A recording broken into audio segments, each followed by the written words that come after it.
What's up, brewskis?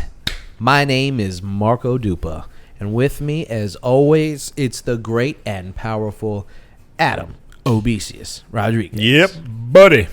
Tonight's brew is the Vesper. It's a table beer from Holy Mountain, courtesy of a friend of the show. Hasn't been on the show, but he's provided us.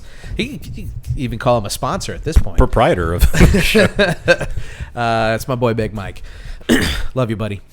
Yes, We're going to have a little bit more about that after the break. What's on tap for tonight?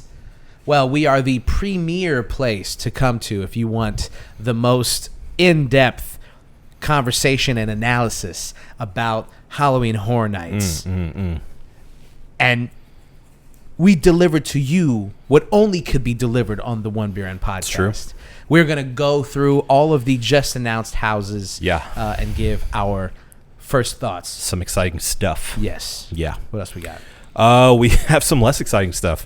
Hulk Hogan is dead. Hulk Hogan is dead. And there's been some fallout on the reception of his surprising death. And we're going to talk all about that. Maybe our thoughts, others' thoughts. Not maybe our thoughts. Definitely our thoughts. And how others' thoughts. Yeah, how others' thoughts have been received in the larger public sphere. Yes.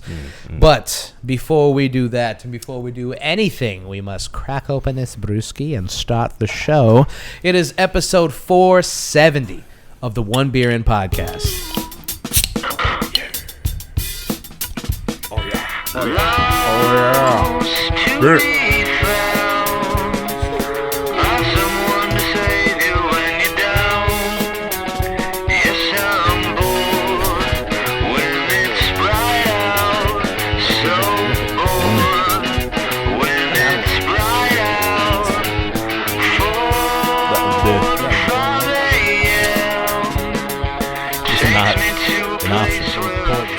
Yeah, it's time. No, it's okay. If it ain't fine. Yeah, so now we get to cuss. Has that gone back in? Has that gone into effect yet? Or is that's like an announced thing? I have no idea. The way that the YouTube algo works is a lot of smoke and mirrors, so. Yeah. I don't know. Who knows? I know we got these to clink and drink. Yeah, buddy.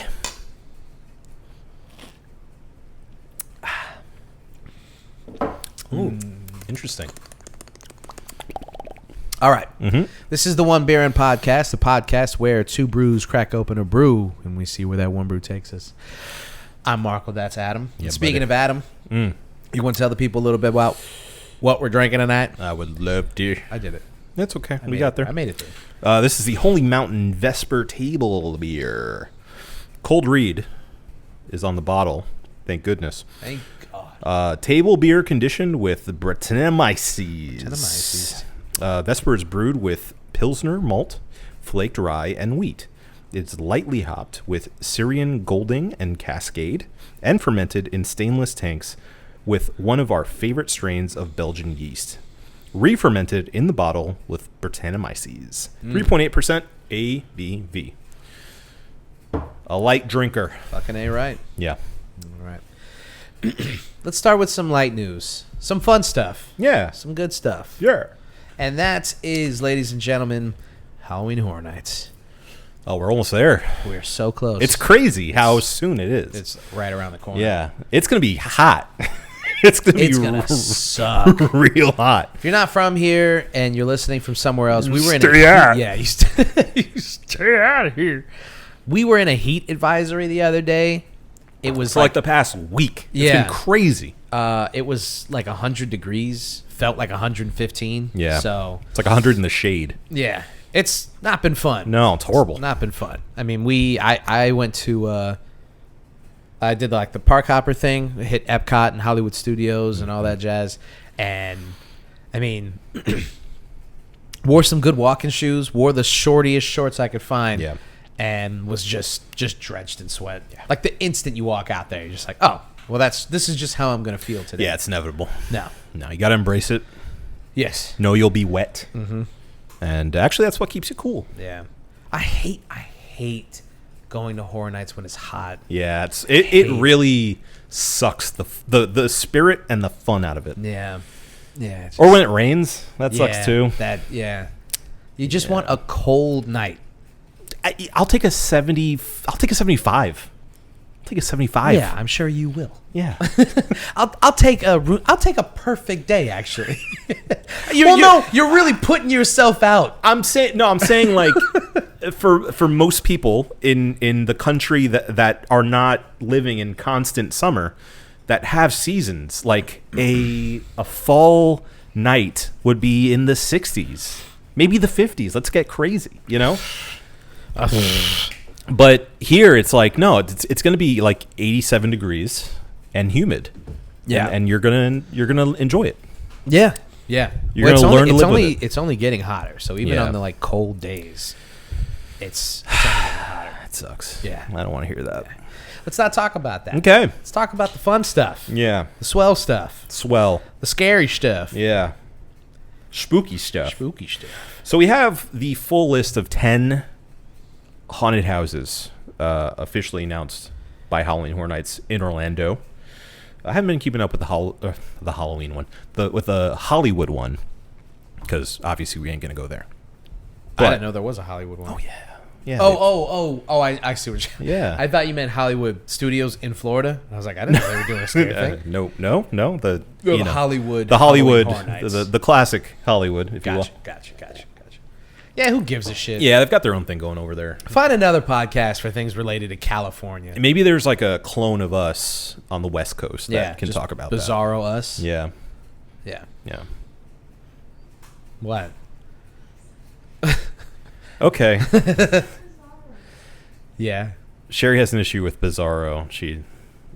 We'll get into it later. No, no.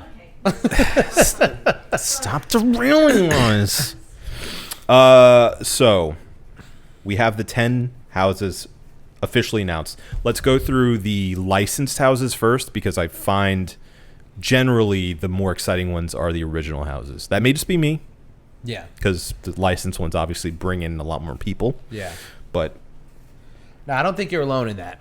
yeah. Especially big fans of Horror Nights. Right. I mean, the casual fans are like, oh, they have this thing. Last of Us, this thing cool. that I remember. Yeah. All right. Well, I mean, starting with a house that almost needs no introduction. Five Nights at Freddy's. Yeah. Probably Is this the first year that you're doing? Yeah. Wow. Probably the biggest name in the entire thing. I don't look forward to all the children coming for this house. Yeah. But let's do a quick read through. Five Nights at Freddy's. Can you survive Five Nights at Freddy's? Get ready for the night watch at a creepy abandoned pizzeria where nothing is what it seems and possessed animatronics are lurking. So I assume they're going to have, like some of the like puppeted creatures they do sometimes. Yeah. And then just people in the Five Nights at Freddy's suits jumping out at you. Yeah. So I mean, I'll say this now, but it just kind of goes for the entire thing. But Horror Nights has become it's become too big for its own good. yeah. And so I feel like if they had fun ideas, it's going to be harder for them to like pull them off, because they also have to take into account thousands and thousands of people coming in every day. Yeah, getting them through the houses as quickly as possible. Yeah, because what I was going to say was it'd be fun if they did something like the video game, where you were in an area and you had to control turning the lights on and off, or bring some of the mechanics of the game into the house. I mean, I'm sure they're going to have a setup of that where you walk through, but I don't know. But you can't like actually interact with it. Right. It's not a game. Like it's not going to be interactive in that way, I assume. We've been surprised before though, but yeah, I mean, there's no way for them to do that seamlessly. Yeah. Yeah, I don't know. For me, I don't really care. Lukewarm on it. Yeah, I mean, the first game was scary. Oh yeah, the movie was one of the worst movies I've ever seen in my life. Well, you see, they're making a sequel. I did see that, yeah. And I get it, because at this point it doesn't matter, especially when they make stuff like this for kids. Yeah, kids are so dumb that they'll just watch stuff like this no matter how, like, they don't. I'm glad you're not talking down to them. I am talking down to them. They are literally below me. You have to. No, they're dumb.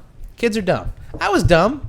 Nah, I was a smart kid. I was into smart stuff. Oh, sure you were. I was. Yeah. The things that I was into, they were like highbrow stuff. Well, speaking of things you were into, WWE. Dude. Like I said, highbrow stuff. Yeah. Okay, moving on. I think we're both pretty lukewarm on Five Nights at Freddy's. Yeah. I think it makes sense as a haunt, but whatever. Next one, though, however, is the Horrors of the Wyatt Six. Yeah. Fears the main event.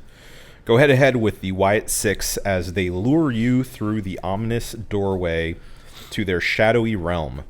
You're about to meet your match, which, if you don't know, is a reference to WWE superstar group. It would be so funny if you like had to walk through the house and just like eat a suplex to get out of there. Yeah. They're like, all right, here you go. And they just start pushing you into the ropes and you come off and they just give you a belly to belly. Just boom. Chest slaps. But no, this is something that I feel like, I saw some people that were like, I don't get it. It's like it's a wrestling thing. I don't really understand. And it's like, well, yeah, you don't get it at all.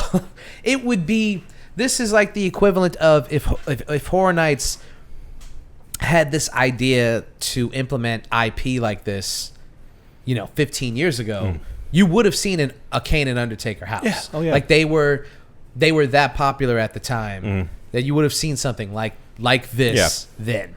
So if for the older heads or for the casual fans, if you remember the Undertaker, just put that in your head. That's pretty much. That's the best way that I can describe it. They are like a horror-themed faction of wrestlers.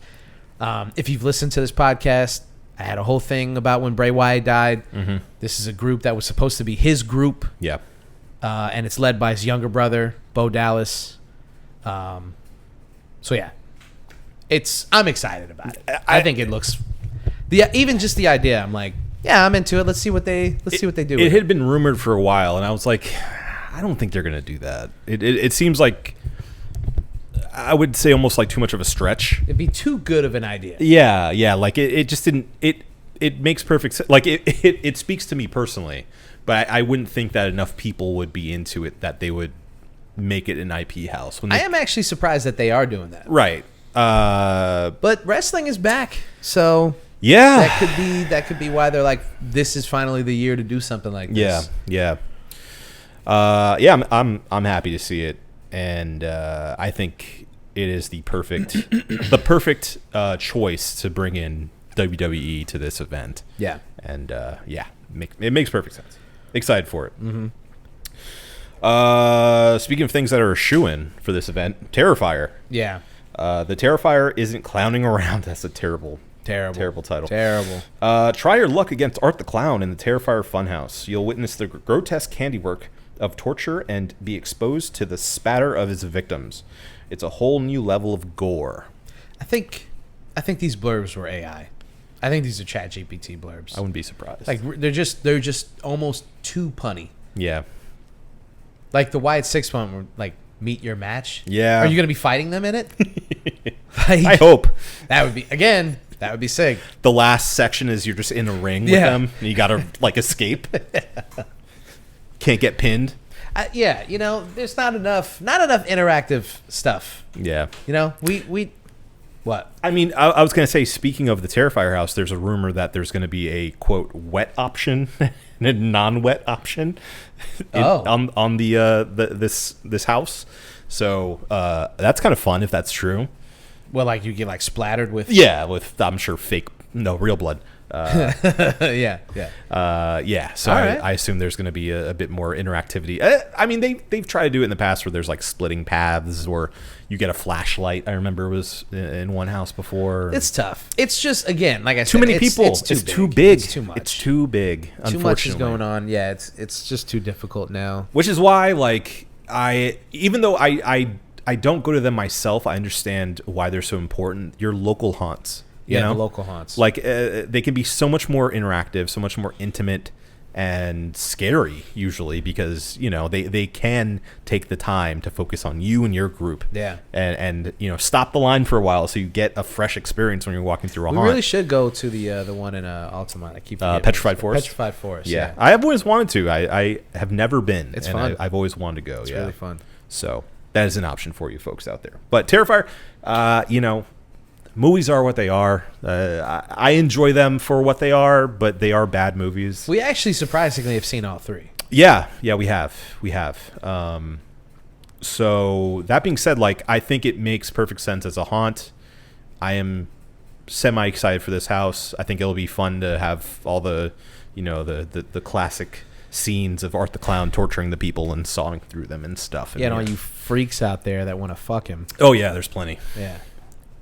There you go. Now you got a house. I bet there's going to be Art the Clowns walking around. Don't touch them. Don't touch him. Please don't touch them. Don't twerk in front of him. No. Just I know what some people are going to want to do. Yeah, it's going to be a mess. You know who you are. You sickos. That's what they mean by the wet route. Hey, yo. Bing, bang, boom. Hey, yo. All right. Anyway, how do you feel? How do you feel about the Terrifier? I think it makes perfect sense. Yeah. But, I mean, these things like interactive haunts changes the game. Obviously, the Terrifier movies, I'm like, these stupid fucking movies. Yeah. But as an actual IP, using it to scare people and stuff, Art the Clown is Art scary. the Clown is great. Yeah, he's a Art great the Clown character.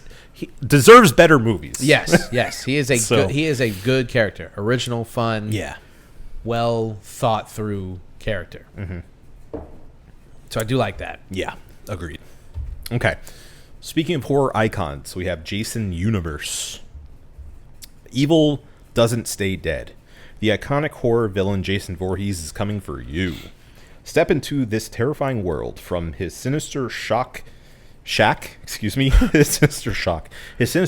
the woods to the summer camp where it all began. Correct me if I'm wrong, but Jason Universe is going to be the new TV show? I don't know if they're doing I'm sure they are doing a TV show. I don't know if it's called Jason Universe. I know that they're doing I know that they're doing a big push. They're bringing him back in a big way. He has a new redesign. Yeah. And they're doing a bunch of stuff, bringing him back. I don't know if they're going to make a new movie. It's kind of odd that they are it's Jason time. Yeah. But they're doing a lot of Jason stuff. Yeah, I don't know. I think Jason Universe may just be a push for the IP itself. I think that's what it is. Yeah. I know there is going to be a prequel series though, right? I thought I read that somewhere. So Reddit, the first thing that pops up is, can someone explain, quote, Jason Universe? Yeah, I don't know. It's really weird. Is there a new Friday the 13th movie coming? Let me see. Jason series. Let me see if that pops up with anything. There doesn't need to be a whole series. There doesn't need to be an entire series. I went back. They're doing a prequel? A prequel series called Crystal Lake, that's right. On Peacock. But a prequel, what does that mean? A prequel to what? When his mom started murdering people? I guess. Spoiler alert, if you haven't seen the first one. But okay, so what? We're just going to watch it. See, and this is the type of bullshit they try to expand. If this is what I think it is, it's just a lazy expansion of the universe where I get it's going to be the spirit of Jason is going to be there, and it's going to be a weird. It's going to be what was that show? American Horror Story. Yeah, shit like that. Or the Psycho TV show. Yeah, where they have to do this whole thing okay, so it's going to be about Jason as a kid, deformed, getting bullied and stuff, and probably I don't know, probably not murdering people, but No, he wasn't a murderer before he was murdered. No one was a murderer before he was murdered from what we know. Right. So I don't like it. I don't like it. It's just lazy. well, I guess he wasn't murdered. It's just a cash grab. Died. Yeah, okay. According to Google's AI overview, which is, Well. exactly what we should be looking at, the, quote, Crystal Lake series is an upcoming prequel to the Friday the 13th horror franchise set to air on Peacock. The series will explore the origins of Camp Crystal Lake and the events leading up to the first Friday the 13th movie, focusing on Pamela Voorhees. Linda Cardellini will star as Pamela, and the series will also feature other characters like Jason Voorhees. Yeah, okay. There's nothing to explore. I feel like we got it. Like, I'm sure they're going to. What do you expand on? What is it like? It's just so thin. Okay, well, I'm calling it's it. so thin. I'm calling it right now. They're going to do a thing where, and mind you, I haven't watched the entire series in a long time. Like the movies. I have. I'll tell you. I mean, tell me if this is wrong or this has already happened. But they're probably going to make it that like Camp Crystal Lake is this like sacred water that brings people back from the dead. They did, yeah, sort of. They did do something sort of like that. So they're gonna lean into that. I think like the 6th or 7th one, they did do something like that. Of course they did. And then they also did a thing where Jason's spirit went from person to person. I think in like the 7th or 8th. I do remember that one. Yeah. But all of that stuff, he's evil incarnate after he gets murdered. Yeah. Not before. Right. He becomes He's just like some little freak that they neglected. Well, he would kill you first, clearly. Yeah, for sure. Yeah. I wouldn't neglect him. I would have saved that kid. Yeah. Yeah. Well, But I definitely would have been like, ooh. grab my strong hand. So yeah, and why does your head look like that? Don't look me in the eyes, kid. Come here. Put the bag back on. Jason's mom, like you said, she doesn't become a murderer until she enacts She has revenge a reason. on. Yeah. So again, it's just a paper thin. Yeah. Paper thin story. We'll see. But anyway, I was wrong. Not That's not what Jason Universe is. Apparently, Jason Universe is just a push for the entire Friday the 13th franchise as a whole. I mean, I'd be fine with them rebooting it again. Just do Sure. that. Just do that. It's been long enough. The movie, listen, the thing with it, and we'll get off Jason, but the thing with the Jason movies is they're all not that good. Yeah. So, like, inherently, they're ripoffs. Right. It doesn't matter. It's not a precious franchise. No. Reboot it until, you can't, until the technology doesn't work anymore. Like, I don't care. It's not one of those things where there's not a Robert Englund. Yeah. There's not like a clever story. Right. There's not, an 80s charm to them. They're bad. Yeah. They're fun. They're fun to watch. They're fun to sit around and go, I can't believe that they actually made this movie. Yes. But yeah, reboot it. Reboot it again and again and again and again. I do not give a shit. It's like Jason himself. Yeah. Just keeps coming back. Actually, if they were going to reboot, they need to reboot it because the first reboot's terrible. Yeah. It's even worse than the movies themselves. Because at least the 80s movies had like... Fun. They were funny. Yeah, they were fun to watch. Yeah. The reboots, not fun. Morose. Yeah. Kind of boring. Yeah, it's kind of boring. Anyway, for this house, I mean, It's too dark. sure, Jason Universe. I mean, Jason as a character works. I enjoy when they go back to the old classics. I really enjoyed the Freddy Krueger house they had way back when. I was just about to say, I think they've run the gamut of all. They probably saved this one. Excuse me. They were like, okay, we got through. They've had Jason before. Oh, they have? They have. Oh. He was like a semi-icon at one point. They did one with like all of the slashers at one point. Yeah. And I think they prominently featured him. So Makes sense. but yeah, I mean, okay, yeah, sure, bring him back out. I'm sure they have the mask in the back lot somewhere. Yeah. They can just pull it right back out somewhere. Okay, They just need to get some big kid. Yeah, a large man. All right, last of the IP houses, we have Fallout, the TV show, specifically. The Vault Can't Save You Now. Face your fears in post-apocalyptic LA. Escape from the vaults to the wasteland and confront the formidable bounty hunter, the Ghoul. So, interesting choice for a haunt. I'll say that. Yeah. Now, am I not excited to walk through a house designed in Fallout stuff? I'm very excited. Actually. Will it work as far as being scary? I don't think so.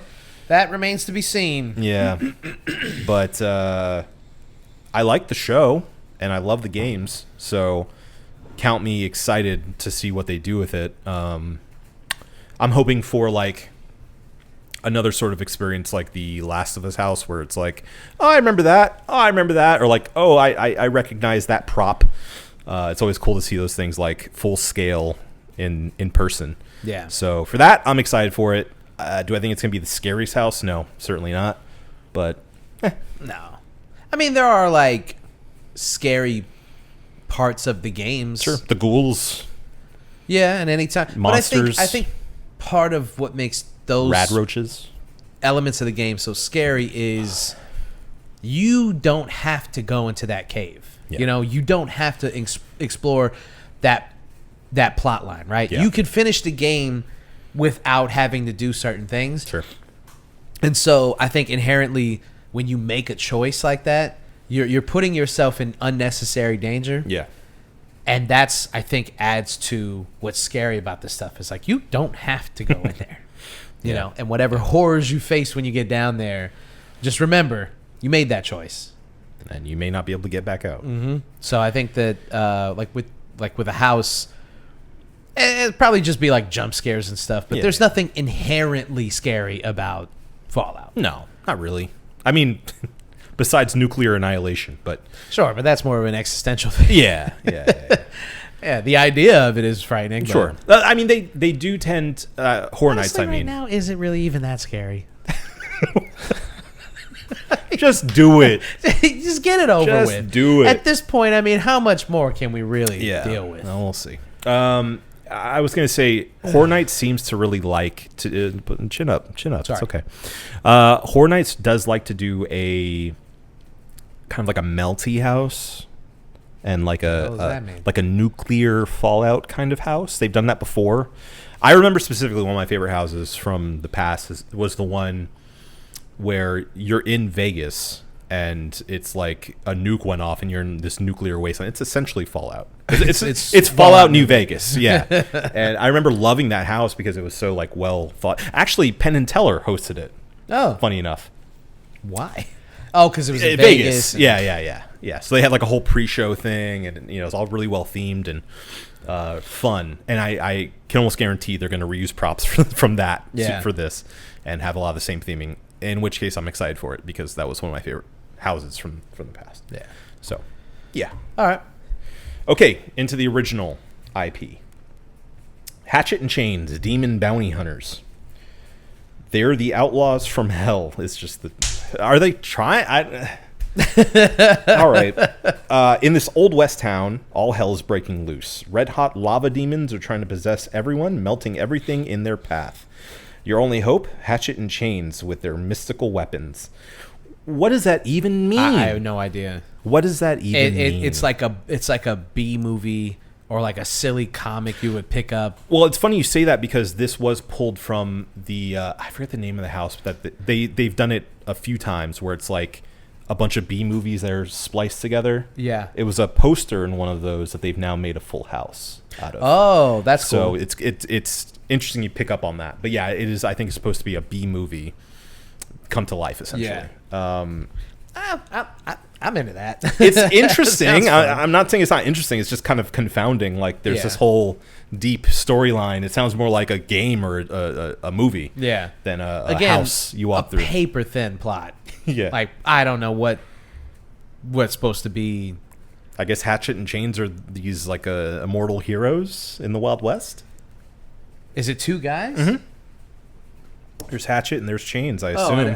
I couldn't see Hatchet as clearly as Chains. And then there's or lava. that's Hatchet and that's Chains. Exactly. Yeah. And there's 'Cause lava they're holding. demons. There's lava demons that they're fighting, I guess. Honestly, that sounds like a really fun video game. Yeah. Yeah. Army of Two style. Yeah. Yeah. Right. We'll see. I don't know. I mean, sounds fun. It kind of just sounds like somebody had this cool idea of like, it's like like a comic book come to life or something. It's been sitting half written for like 10 years, and they're like, just put it. Just do the Hatchet and Chains. Do Hatchet and Chains. Take Hatchet and Bobby's Chains. got please. Hatchet and whatever the fuck. Just put that in. Yeah. It's fine. All right, next one up is Dolls Let's Play Dead. Welcome to her toy box of terror. You're about to become doll-sized and witness the unnatural creation of a twisted little girl. You'll be hunted by burnt fashion dolls, toys she's melted together, and undead horrors in her dollhouse. That's cool. I like that. Sure.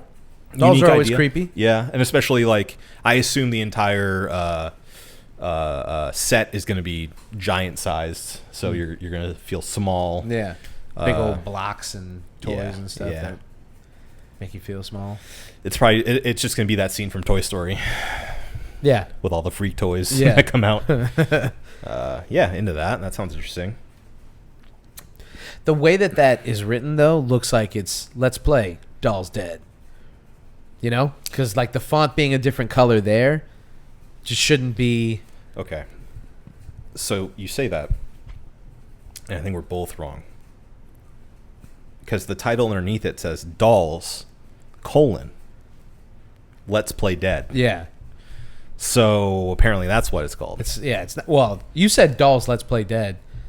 Like, all one word, or all one sentence. Like, Dolls Let's Play Dead. Yeah. But it's Dolls, subtitle, Let's Play Dead. You need the colon there then. You definitely need the colon there. Or to not...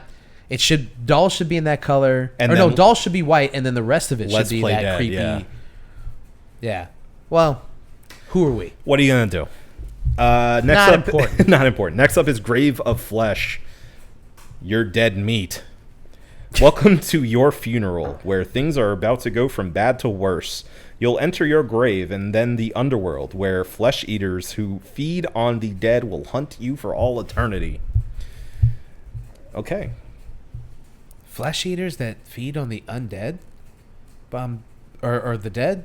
Yeah. I'm dead. It's supposed to be you're dead, and in your afterlife, they eat your... But why would you care? You're dead.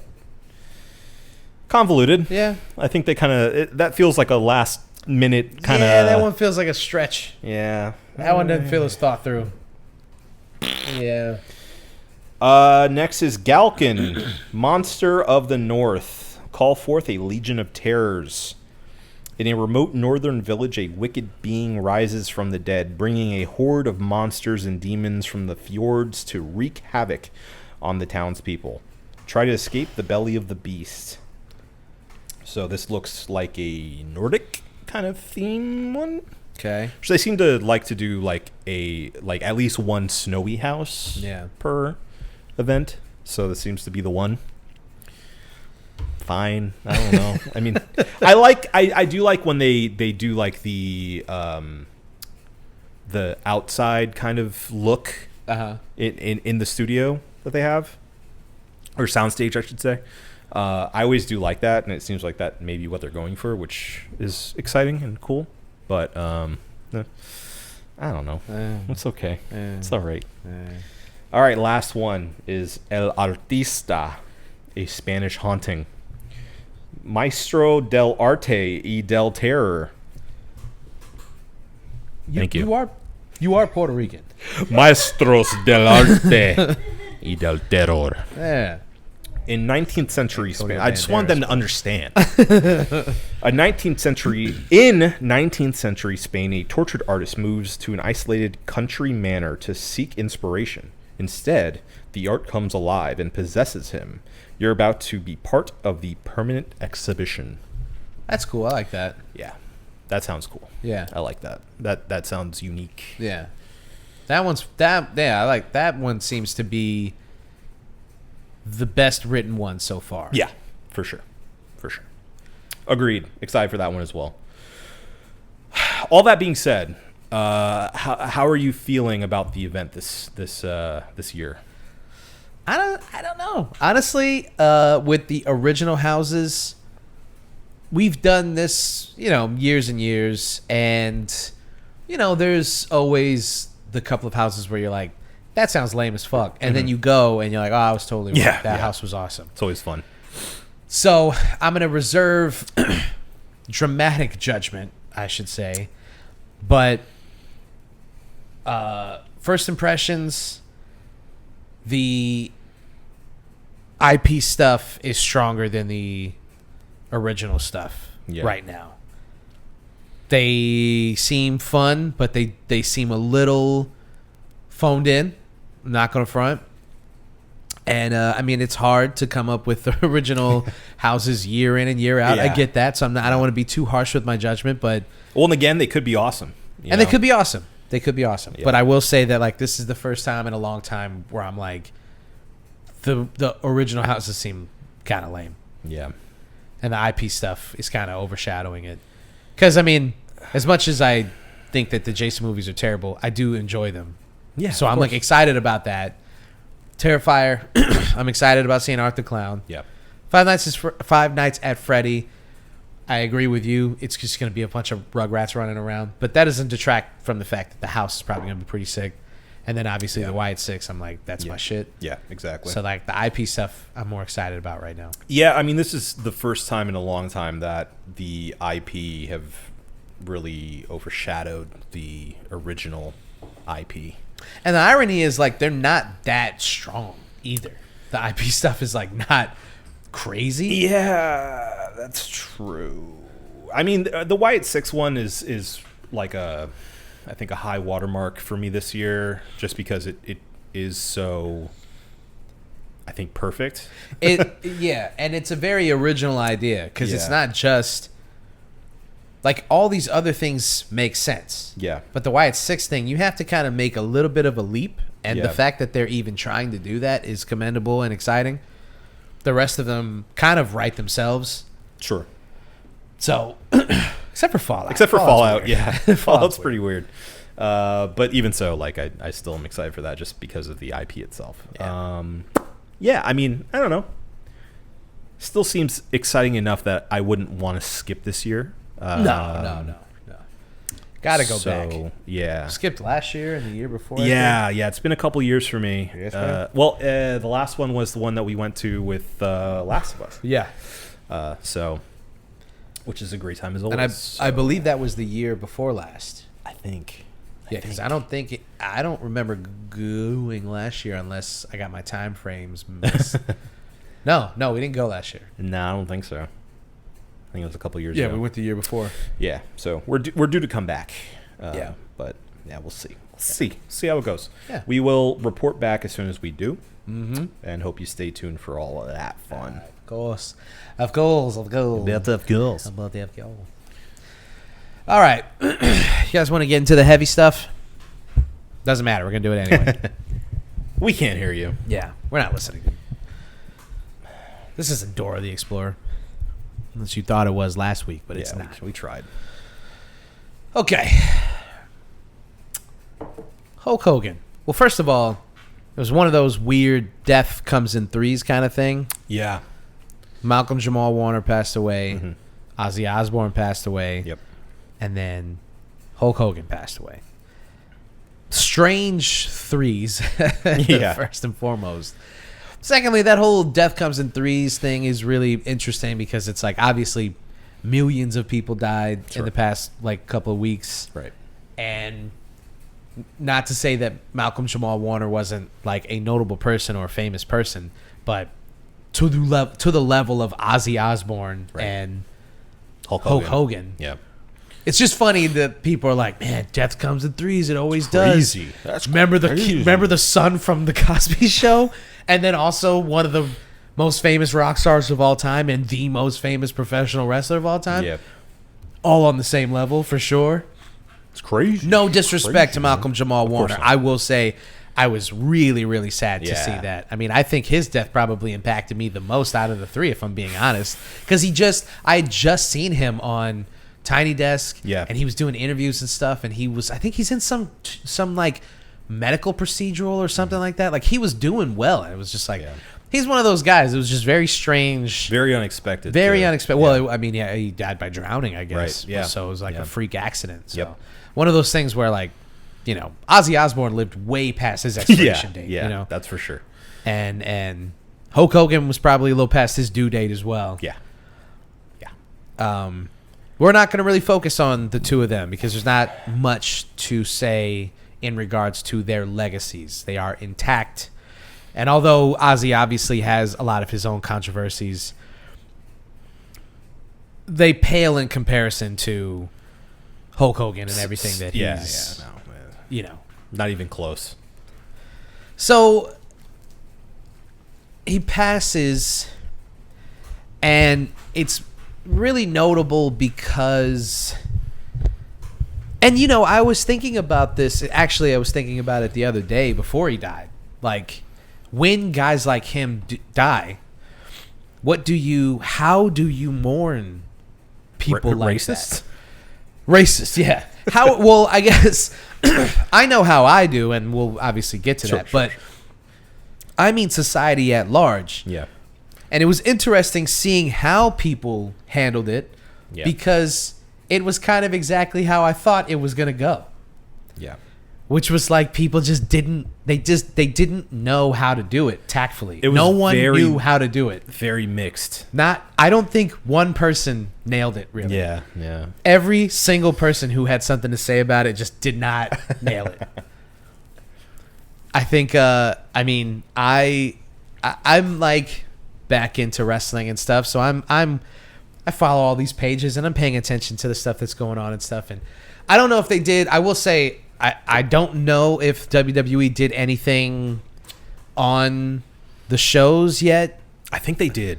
I thought I saw a behind the scenes of everyone lining up and them doing like a speech or something. What they usually do when someone passes is they do a 12 bell salute. Right. They bring everybody out. I'm not 12, 10. It's 10. And they ring the bell 10 times. Bung, bung, bung. And it's a moment of silence for that person. And then they flash them across the screen. And it usually says rest in peace, Terry Bollea, Hulk Hogan, whatever the fuck. And it's it's always funny because wrestlers, for the most part, are such pieces of shit that you just never know when it's going to be like with Chris Benoit. Chris Benoit dies, and it was and it's a very, very famous story, but like when he died, the information hadn't come out yet. Yeah. Yeah. So it was over the weekend, and then they had a Monday Night Raw, or maybe it was a Friday. I don't know. It was either a SmackDown on Thursday during the week, or it was over the weekend and it was on a Monday Night Raw. I believe it was a Raw, but and they come out there, and man, I mean, they really, really sell it. Yeah. Everyone, because he was really well liked backstage. He was, he's considered by Manny to be one of the greatest, like, in-ring performers of all time. Yeah. Easy to work with. Everybody loved him. No one had an unkind word to say about him. Until they find out the details later, and we all know how that went. So now it's just kind of the similar scenario with this. Yeah. He dies, and now everyone has to kind of re-reckon with his legacy. Yeah. Very complicated legacy. That was the talking point. Yeah. How complicated his legacy is. Yeah. And I don't know. I'd argue to say that it's not that complicated. I had the feeling you were going to say that. But I mean, I think we'll get to my personal feelings on it. Okay. We can go into the facts. So the facts of why people say it's so complicated is because obviously Hulk Hogan is like he would definitely be on the Mount Rushmore of professional wrestling. Like, he was the guy. People still put him on their Mount Rushmores. Of course. It was one of those things where it was like, you'd see these guys talking, and they're like, it's Austin, it's Undertaker, it's Hulk Hogan, and I don't know, Randy Savage or Shawn Michaels or something. Yeah. I mean, I think his legacy as far as professional wrestling goes is indisputable. Anyone who says he didn't make, if not the biggest push for the sport itself, or at least one of the biggest pushes for the sport to popularize it on the public stage, and bring it to Hollywood, if you will, I think you're lying to yourself. As quote unquote complicated as his personal life became, over time, or was exposed to be. Probably was that way the entire time. Yeah. It's undeniable that he brought a much bigger light and bigger audience to the world of professional wrestling. So that much I think is indisputable. However, later on in his life, and I mean, these stories go far before this happened. Yeah, I mean, by all accounts, his entire professional career, he was bad a guy, raging piece of shit. Bad guy, liar, manipulator, a guy who, I mean, infamously, Jesse Ventura said, put the kibosh on them unionizing back in the day. Union buster. Just because he was making his, Yeah, and he didn't care about anyone else. right. And then add on top of that, you know, in, what was it, like 15, 20 years ago, something like that. Apparently a tape from 2007, I believe it was, came out, and it was a sex tape. Yeah. I think that came out in like 2015 or something. After the fact. Yeah.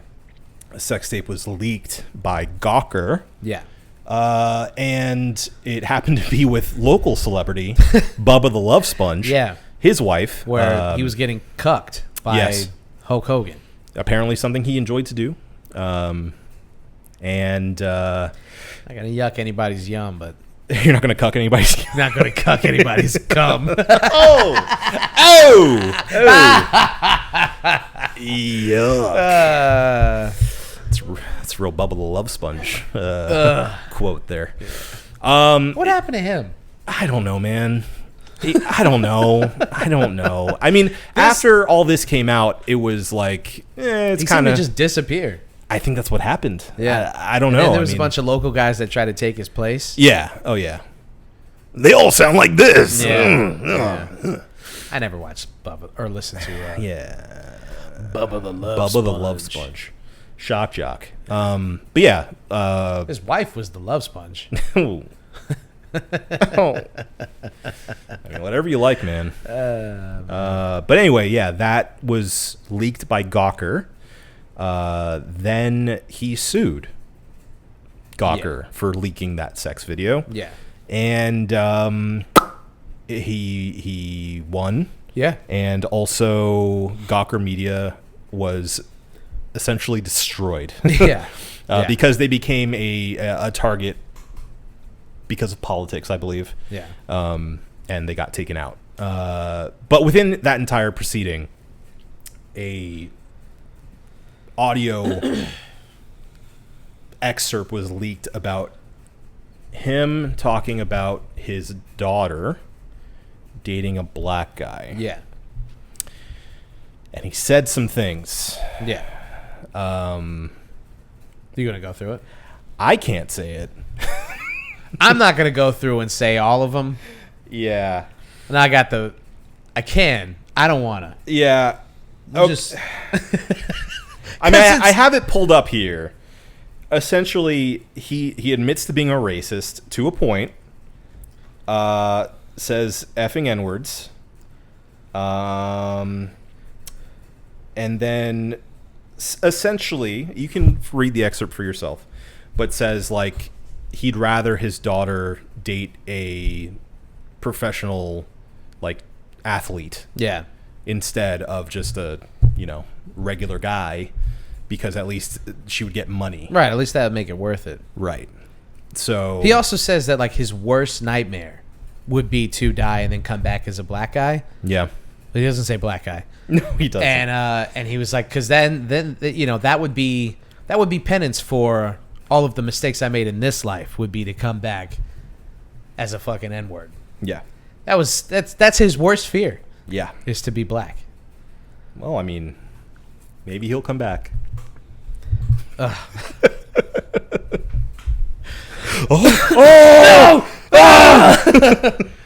brother! I'm a brother! No! And then, add on to that, even more recently, he's, been looped in with, or decided, I won't say looped in, he decided to really push for the MAGA movement. Yeah. And that was, as recent as the most recent election. So, yeah. I mean, I've said it before. I'll say it again. I mean, we kind of really sugarcoated the transcript. Well, and then his response to, I should say, his apology was, "That's not me." Yeah. Which is rich. Well, it's always, that's what's funny is that's how people used to apologize. Yeah. Before cancel culture, quote unquote, became like a thing. Before there was the Me Too movement and all this stuff. Yeah. That's how people used to apologize. And if you're as old as we are, you'll remember this. Like, that's what they used to say. They would say things like, I know that's what happened, but like, that's not me. That's not my character. I'm not like that. That's You're not judging me on the worst moment of my life. And people don't, usually they don't apologize like that anymore. No, because it's been unveiled that is completely toothless. Right. As far as an actual apology. So you have to be a little bit more contrite now. Yeah, sure. But it's just funny that used to be an apology that you could get away with. Was, I know I said it in the privacy of my own home where I didn't think anybody was recording and I didn't think it was ever going to get out. And so I was being the most comfortable version of myself. This is a post-coital conversation. Right. You couldn't be more vulnerable. Yeah. And these are the things that you say in that moment. But I can assure you, that's not me. Yeah. I'm not that person. I swear to God. I'm this guy. The bandana, the mustache, real sunglasses. American. Yeah. This is who I am. Yeah. Hulk Hogan is who I am. You guys Terry Bollea, the racist, the raging piece of shit. Put him in the bottle. That's a different guy, man. That's a different guy. Yeah. And then you, of course, had people coming to his aid saying, I mean, he was in the comfort of his own home, or like in private. Why, he had no expectation that people would be hearing this. Who doesn't say those things? Was that? And then you go, huh? Was that Rodney Dangerfield? Did he come to his defense? This guy was in the comfort of his own home. Everybody says things like that. Who doesn't say the N-word from time to time? I use it to brush my teeth with. Keeps my teeth white. No respect. I stole that joke from Paul Mooney. So there were people that came to his defense because they always do.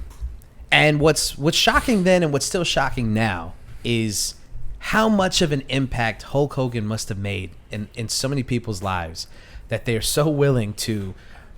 You don't have to defend him. No. Like that's the thing that like I just couldn't wrap my head around.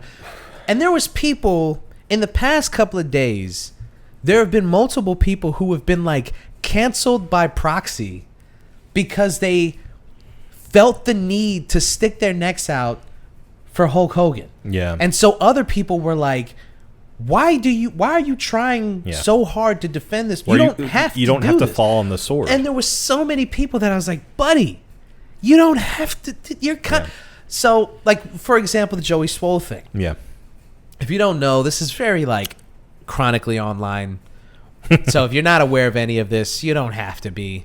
But I'll just give you the backstory. Joey Swole is a gym fitness influencer. Yeah. Made his mark on TikTok. Essentially, his entire content is calling out bad behavior at the gym. Yeah. People like walk in front of a camera and then they start getting pissed about it. And then it cuts to Joey Swole and he's like, you can't be recording people at the gym. You need to do better. Mind your own business. That's how he would. Yeah. I don't know why he turned into Jesse Ventura. You need to do better. I was down in the Baja. Do better. Do better. Mind your own business. But that was like his tagline, right? Yeah. And he built a massive following off of this. He had like 18 million followers on TikTok. One of the few like wholesome TikTokers. Or so we thought. Sure. Hulk Hogan dies and he reposts a video of himself in like full Hulk Hogan cosplay where he's working out, whatever. And people are like, hey man, that's weird. You didn't have to do that. Like, didn't have to do that. So on a live, he's hawking his like hot sauces or whatever, because they all have to have these products. Of course. Don't make any sense. He's a fitness influencer, but he's got hot sauces. Hey, he puts it on his plain chicken that he eats every day. Right. And during the live, people brought it up, and he was like, listen, I love Hulk Hogan. I met him. He was nice to me. And so... Oh, he was nice to you. That's I know nice. he made some mistakes in the past. This is almost verbatim, by the way, because yeah. I've seen so many stitches of this video now. He made mistakes in the past, and he apologized for them. And then he says, you know, if you're going to get mad at me, then you need to also go talk to the colored athletes who reposted him and who were saying, like, nice things about him. Why'd he say that? Why? You know why? Because he's a racist. That's why. In 2025, if you're still referring to people of color or black people as colored people, and you're not 85 years old, yeah, sure, because you can't beat it out of them. Get away with it as a grandpa. So he says that. So first of all, he's doubled down on the Hogan thing in this live.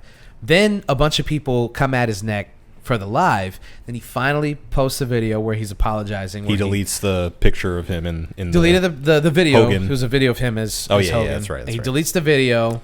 Obviously, the live, the video, whatever, that's gone. He posts a video of himself where he's talking to everybody. He's like, I'm so sorry. I didn't realize that, I didn't realize the extent of the things that he had said. Yeah. And now that I have the full context and everything, I just want to say that I'm sincerely, sorry about all that stuff. And then he's, he addressed the colored people thing, and he was like, as soon as I said it, someone messaged me and they educated me on the fact that, like, that's not okay to say anymore. And so apology, whatever. Sure. Then only a couple hours after that, he goes on his Instagram, and this is what he posts. All the good I've done, all the people I've helped, all for nothing. When I need help, when I need kindness and compassion, nothing. Oh, boy. I truly hope all the people I've inspired do great things in their life and pay it forward to help others and carry on my message. But no matter how much good you do, no matter how many people you help, they just wait for a reason to hate you and tear you down. It's true. You either die a hero or live long enough to be the villain. Yep, he did. He did quote The Dark Knight. Oh, no. Thank you all for your support. I love you. I am done with social media. Okay. All of this because he just couldn't help himself. Because, Adam, Hulk Hogan was nice to him one time. And that's all it takes. It says cross to bear. The guy was nice to him one time, and he has to die on his sword now. He has to die on that sword. And I'm not even going to... There's so much to unpack with the Joey Swole stuff that we just don't have the time to do it. Yeah. But I just wanted to bring him up as an example because he's not the only one. Rappaport did the same thing. Rappaport did the same thing. Yep. And he came out and apologized later and was like, I didn't realize. And it's like, okay, brother, maybe do a second of research. Take 2 seconds. Do what we did before this episode and look up the quote. And here's the thing. D.L. Hughley said it best. Like, if he, first of all, with Rappaport specifically, if Hogan had something, I'm getting fired up. Sorry. If Hogan had said something anti-Semitic, Rappaport would have known every detail about it. Yeah. Right? And he would have already been out there like, fuck Hogan, we'll never forgive him. But if it's something with black people, and it's always the same thing, if they don't want to talk about it, if it's this kind of shadowy, like, well, he made some mistakes, but you gotta, it's always either pertaining to black people or like him sexually assaulting a woman or something. Sure. We don't know the details about anything. We don't know the details. We weren't there. Exactly. Anytime that they want to just sweep it under the rug and act like, you've never made a mistake in your life? It's always black people and women. Yeah. And it's like... I'm not perfect, are you? And again, it's just like, why? Why? He didn't... And I'll even go so far as to say, like, past what he has done for wrestling, which, like you said, is remarkable and can't be overstated. Indisputable. After that, what else is there? He didn't make one good movie. He didn't like transition into politics. Well, he wasn't Rocky. He didn't make Rocky. It's true. He was in Rocky. It's true. And he was terrible in it. Yeah. He didn't transition into a successful career into politics, Sure. like say Arnold Schwarzenegger. Right. Or Jesse Ventura. Yeah.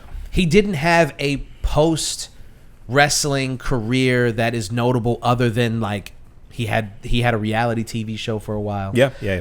I mean, not to say that if he had done all of those things that this is excusable, but what I'm just saying is he has done nothing of note other than and nostalgia, man. Nostalgia's a bitch. Mm-hmm. Nostalgia is a bitch because so many people just put on those rose-colored glasses and just wanted to look past all of that stuff.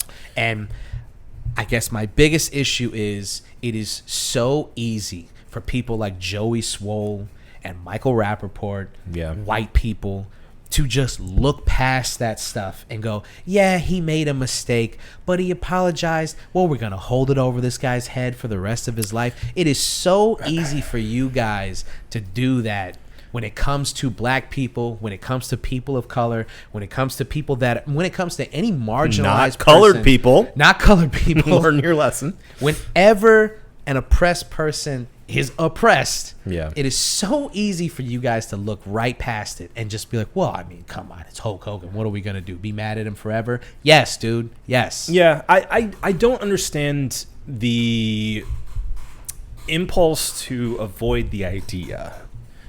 Follow me here.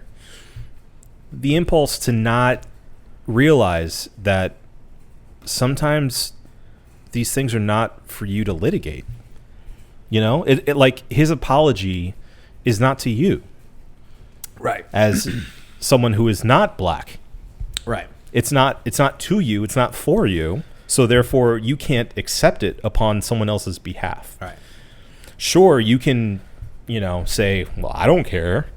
He said the N-word. I say the N-word sometimes. Well, it's only people who only in songs. Only on the radio and only when I'm alone. Right.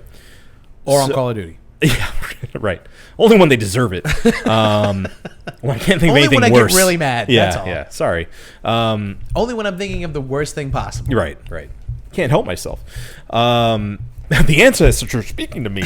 I just don't understand because, I, as I think, fully formed person, can realize when someone does something to someone else or someone else's culture, I don't get to dictate if that's good enough. Right. At any point.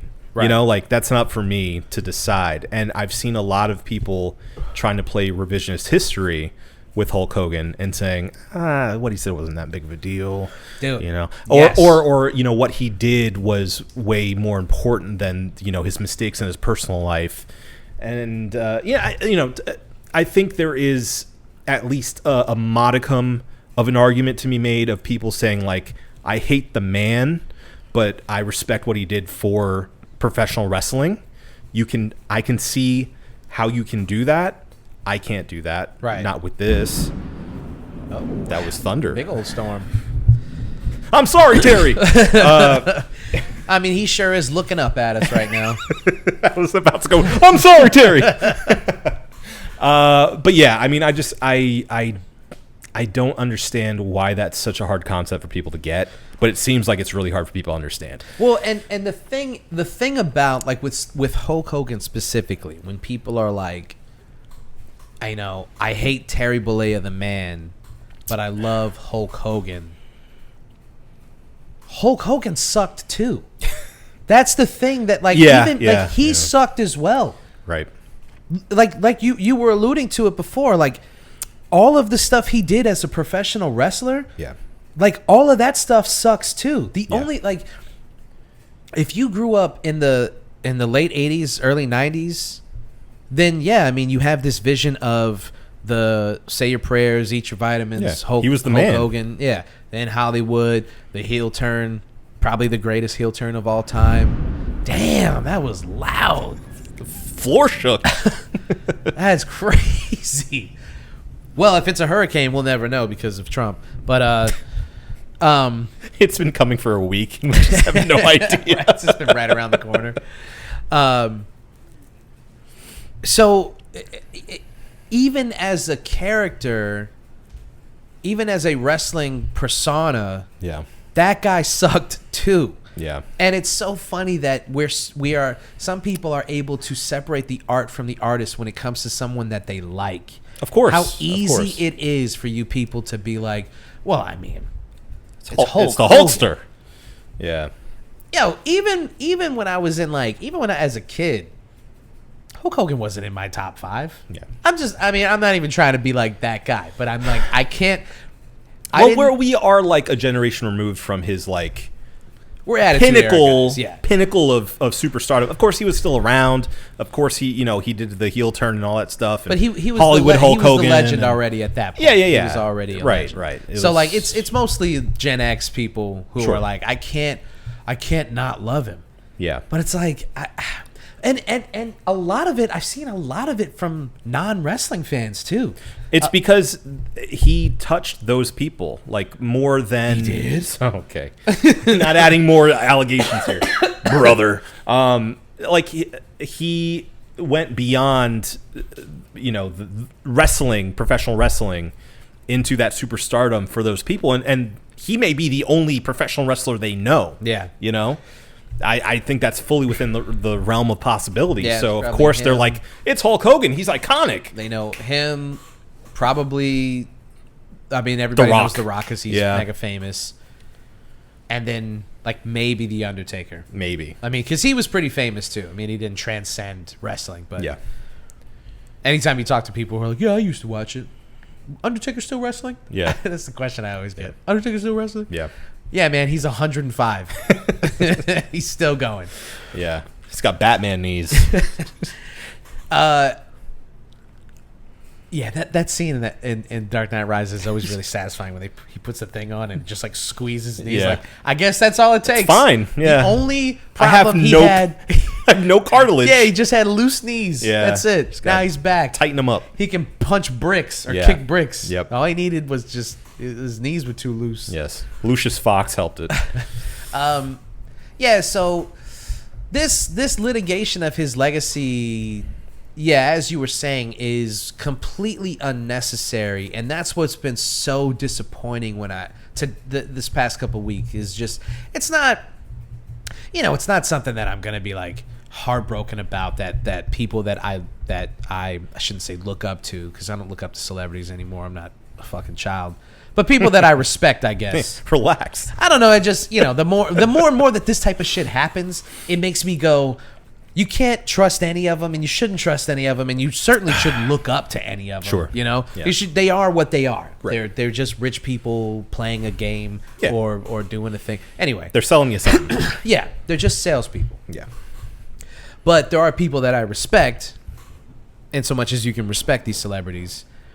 And when they come out and they're like, the complicated history of Hulk Hogan cannot be overstated, but he is an icon and you have to. No, you don't. You don't. Yeah, that's, I mean, I don't really have much else to say about it except for you don't have to do that. Yeah. You don't have to do that. Well, and I will say from my perspective, I grew up with an older brother who was around for Hulk Hogan's actual pinnacle of stardom, and that led me to automatically, even just like instinctively, look up to Hulk Hogan as a kid. Yeah. And be like, oh, that's like one of those guys. That's one of those guys.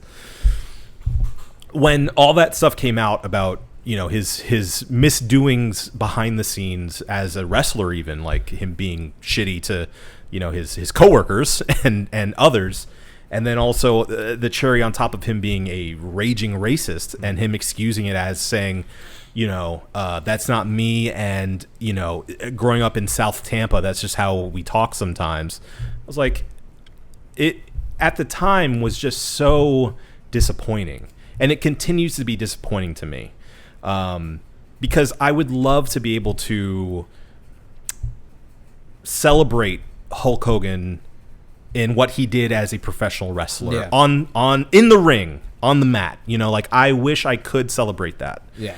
but I can't, and I'm not going to. Yeah. I'm not going to bend over backwards to try to relitigate this man's life because I have a fondness from my childhood for him. Yeah. I'm not going to do that. But I see other people doing that, and I get the impulse, but it's weak. Like, yeah. Understand this was not a good man, both as a professional and as a human being. Right. And sure, we all make mistakes, but like in my book, he never rectified those mistakes. Yeah. And again, like, I'm not speaking for black people because that's an entire different conversation. But as a fan, a former fan of his, he didn't do enough for me even to feel okay celebrating that guy now, even though he's gone. You know, that his death does not change his legacy. Yeah. So that's where I keep it. I feel a sense of disappointment that I can't celebrate him, and I see others doing it, and it disappoints me as well. Yeah. That's how I feel about it. Again, I think, especially with wrestling pages and wrestling personalities, you can just kind of go, you know, hey, man, Hulk Hogan died. Anyway, Monday Night Raw. No, you don't have to be that heartless. But that's the other thing when people are like, a family lost a father. I don't care. His daughter Is estranged from him. Wrote herself out of his will. That's what she thinks of him. Right. So even with that, it's like, you guys don't know these people, man.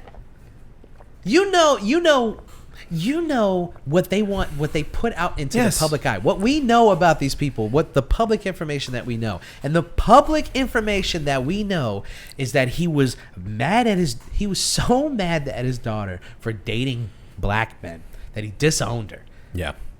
And that his worst fear was to come back as a black guy. Right.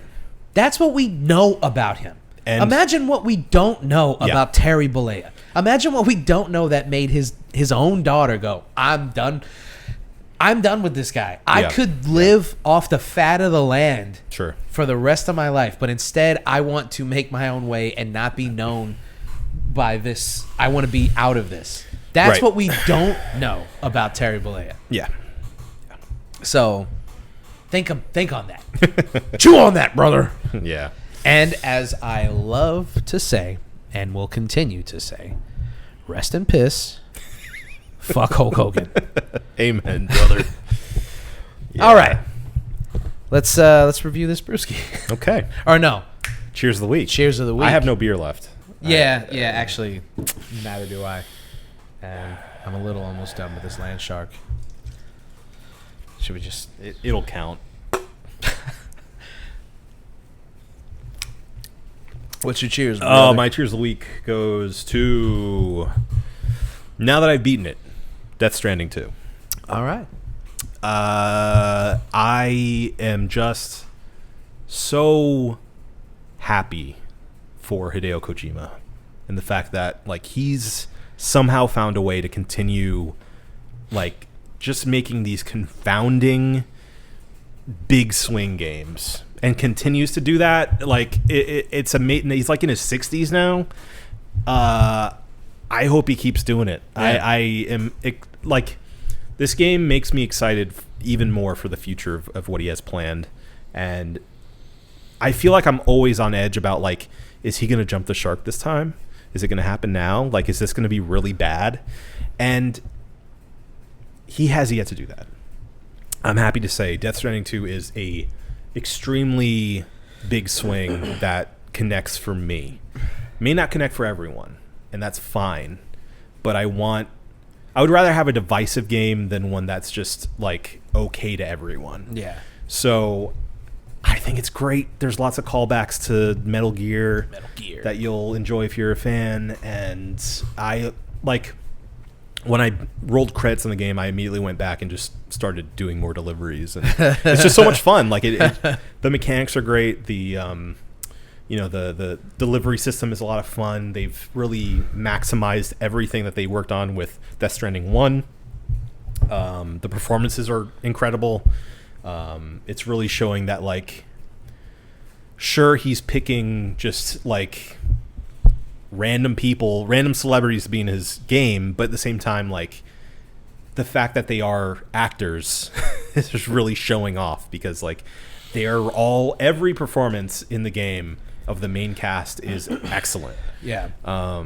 So yeah, and even like the weird stuff where like they scanned, like Del Toro into the game, but it's not actually him voicing the character.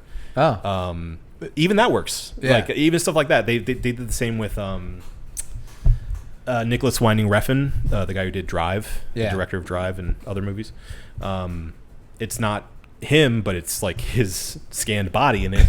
But the performance works so well. Like the graphics are incredible. I'll gush all day if you let me.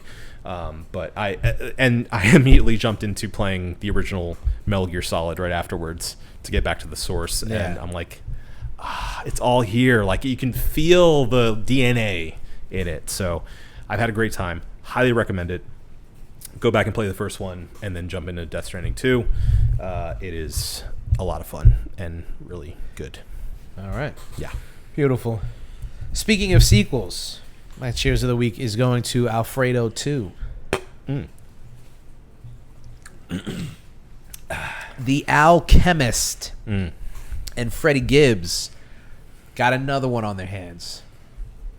The surprise release of the sequel to what I believe is one of the best rap albums of the past 5-10 years at least. Yeah. Continues to hold that flag, or continues to bear that flag, if I may. A very, very, very good sequel. I'm still living with it. Yeah. It's for sure one of the best albums of the year. Their chemistry, no pun intended, on the album is undeniable. Yeah. Like he Alchemist just crafts beats that are just perfect for Freddie Gibbs.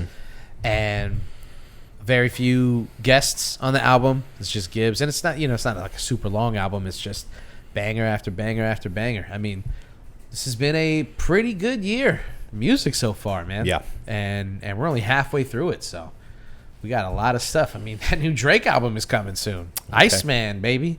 So can't wait for that. Sure. It's called Iceman. I know it is. I know it is. That is the real title of a real album from a real person. But yeah, Alfredo 2. Yeah. Check it out if you haven't. And then go back and just listen to them back to back, yo. It's a perfect just 1-2 punch. All right. Let's get into this brewski. The Vesper table beer from Holy Mountain, courtesy of our man Big Mike. Yeah. What'd you think? I thought it was quite good. Yeah. You get that Brettanomyces kind of tartness that I like. A little weirdness to the palate, which is I think needed for a beer so light and so drinkable that it gives it a little body, which is nice. Very easy drinking, obviously at 3.8%, I think. I think it is a table beer. Yeah, very nice. You just put it out and easy drinker.